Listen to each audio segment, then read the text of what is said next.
സന്തോഷ് പണ്ഡിറ്റിനെ വിളിക്കുകയും അവരെ എന്നെ കുറിച്ചുള്ള ഒരു സൂചി കുത്തായിടം കിട്ടിയാൽ അവിടെ കിണർ കുടിക്കേണ്ട വ്യക്തിയാണ് സന്തോഷ് പണ്ഡിറ്റ്. വിവാദങ്ങൾ ഉണ്ടാക്കി താങ്കൾ ഇഷ്ടമാണ് പറയുന്നത് മോശം കാര്യമാണോ? ഇപ്പൊ ജയഭാരതി എനിക്ക് കെട്ടണം എന്ന് പറയേണ്ട കാര്യമുണ്ടോ? അല്ല, എനിക്ക് ഇഷ്ടമാണ് ക്രസ്റ്റ് തോന്നുന്നു. നല്ല കവള്. ഞാൻ നടന്മാർക്കും കൈ കൊടുക്കും, നടിമാർക്കും കൈ കൊടുക്കും. നടിമാർക്ക് കൈ കൊടുക്കാൻ മാത്രമേ വരുള്ളൂ. നടന്മാർക്ക് കൈ കൊടുത്താൽ കൊടുത്തോടനെ വലിക്കും, നടിമാർക്ക് കൊടുത്താൽ വലിക്കാറില്ല. അങ്ങനെയില്ല. എനിക്കൊരു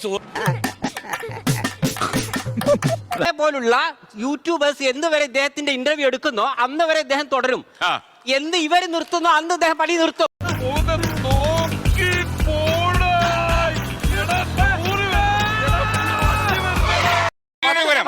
ഇവരെ പോലത്തെ മൂന്നാംകിട ചാനലിനേക്കാൾ സബ്സ്ക്രൈബേഴ്സ് എനിക്കുണ്ട്.